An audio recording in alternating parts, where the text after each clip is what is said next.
Hey guys, how are you doing today? I hope you are doing amazing and fantastic and wonderful. So today's video is the awaited breaking down Cozies tropes I don't love. So you guys were super happy and excited for the tropes I do love. If you missed that, then I will have it linked down below and you can go and check it out. And it's all about the tropes that I love when I am reading cozy mysteries. So as you guys know, I really don't like talking badly about specific cozy mysteries. I'll let you know if I enjoyed a series or if I did not enjoy a series, but I am not one to talk badly about, you know, if I hate a book or something along those lines, because even if I don't like a book, it does not mean that it is not a good book to someone else. So I don't want anybody to take what I'm gonna say offensively, but these are some of the things that I will still read the cozy if they have these tropes, but it's not necessarily my favorite. It also depends on how well it's written in the cozy. So, for example, the very first thing that I can't stand when I am reading a cozy mystery is if the detectives, the actual people that are in the police force, are ignorant or stupid compared to the sleuths. I feel like it's really disrespectful to a lot of real life detectives and police officers and things like that when the sleuth sort of outwits the detective or sort of talks down to the detective in that kind of manner. Now, if it's a rookie and it's the sleuth, and maybe the sleuth is a PI, maybe that's a appropriate sort of way to see the detective, but to me, it drives me insane and makes it unbelievable to me when the detective or the officer in charge is considered stupid or not as bright as the sleuth. You can show that the sleuth is a very bright person by how well he or she actually solves the case or brings up clues to the detective, but I hate it whenever it makes it seem as though the detective is stupid. The next one that I have trouble with is when the sleuth just falls into all of the clues but doesn't actually solve the mystery. There's been a few that I've read over the past few years where the sleuth doesn't really seem to be sleuthing, that all of the characters or the other persons of interest or whatever, they just sort of fall in the sleuth's lap. I think that that's lazy writing when it's just when it's just given to them. And then it feels as though it's just given to me. Like the writer doesn't believe that I'm smart enough to figure out the whodunit along with the sleuth. That instead they sort of just give you the answers and give you the clues. That's frustrating to me. I don't like that. I want the author to think that I am just as smart as the sleuth, or that I can figure it out. You don't have to hold my hand through the whole entire process.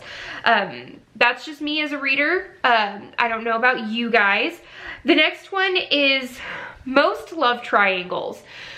So there are love triangles in all of the genres. I've seen love triangles in sci-fi, in fantasy, in romance, and in cozy mysteries.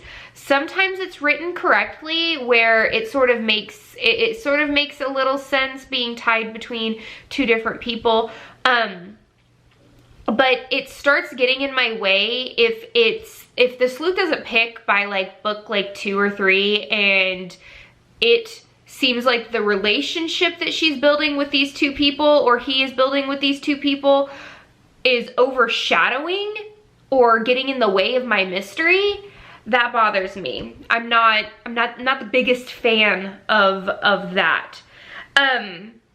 I can't stand when the sleuth always has to be weak or be saved.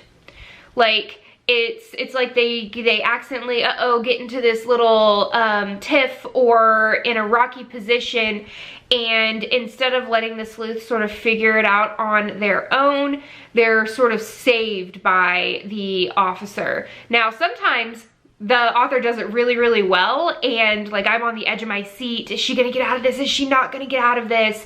Kind of thing. But there have been some of them where I have read, and even I could have thought of a couple of different ways that she might have been able to get out of it, or they might have been able to sort of circumvent what the villain's doing, and then it's just, oh, they're saved. And I don't know, it's kind of anticlimactic, and I don't like that. I want to be able to like feel the adrenaline rush with the sleuth. And let's see, the very, very last thing is, it's not necessarily a trope, it's just a pet peeve of mine, when an author changes a character mid-series. Now that's either like they changed the relationship of the character from a mom to a grandma, or they changed, like it's like they gave the character a personality transplant and the character just isn't who they were at the beginning of the series.